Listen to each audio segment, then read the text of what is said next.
Yama, I'm Jack, and this is Newsbreak. The Murdoch family is in the headlines again. They're settling a little family feud in a court case at the moment. But who exactly are the Murdochs?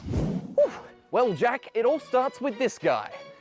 Rupert Murdoch. He's an Aussie turned American who created a global media empire, including several well-known newspapers and tabloids here in Australia and overseas, and TV networks like Fox News. His news empire grew to be worth billions of dollars, and it became so big it actually started having a big impact on politics around the world, and became involved in some pretty big controversies. The real point is that fraud took place. So the question always remains, who gets the empire when Rupert Murdoch isn't around anymore? Well, back in 1999, it was decided that his 4 oldest children would basically get equal control over his companies. But Mr Murdoch's now decided he wants to change that, to give most of the power to his oldest son, Lachlan, who agrees with him on how things should be run. While Mr Murdoch's other eldest children, James, Elisabeth and Prudence, could have very different ideas for the future of the media empire, which could then change its influence on global politics. A family court battle in Nevada has kicked off to try and settle this, and it's all being kept pretty secretive. But some argue it's important for the public to know what's going on, in a case that could change the future of media as we know it. Heavy flooding has swamped parts of Eastern Europe as Storm Boris makes its way through the region. Austria, the Czech Republic, Poland, Hungary and Romania have all been hit, and tens of thousands of people have been evacuated from their homes. The losses are unimaginable for the city.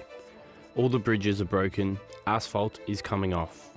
The town doesn't have the funds to repair it. So far, at least 17 people have died, and authorities are telling people to stay safe as the storm now makes its way towards Italy.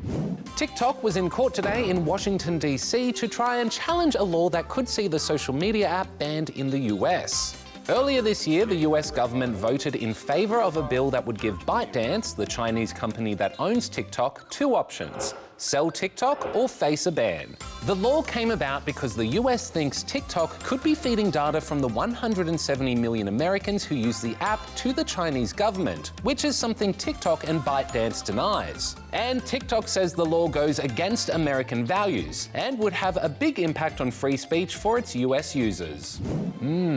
Now to one of the year's most anticipated awards, New Zealand's Bird of the Year competition. So Sass, who has been crowned this year's winner? It's shy, it's smelly, it's noisy, and it's flown all the way to the top spot. The Hoi-Ho penguin! What? They can't fly? Okay, so these guys can't actually get off the ground, but they did waddle their way to victory in the New Zealand's Bird of the Year competition. It's their second time taking out the win, and they had a pretty strong campaign behind them, full of memes and celebrity endorsements. Hoi-Hos, which means noise shouter, are native to New Zealand and are also known as the yellow-eyed penguin because, well, take a look at their eyes.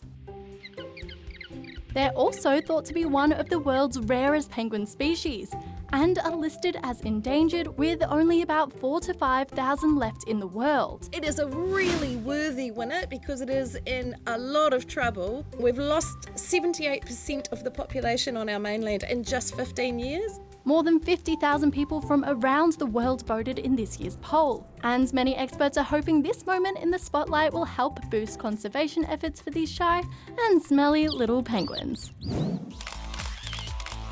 Yes, yes. Oh, work it. Yes. Oh, you're an animal. Oh, in these next stories, we're letting the animals take the spotlight. Now turn around. Yes. Oh, work it. Yes.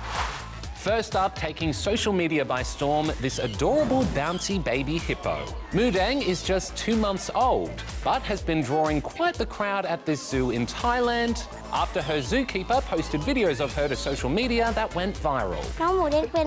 Mudang is a pygmy hippopotamus. I knew her from TikTok, and I wanted to come to see her today because she is so cute.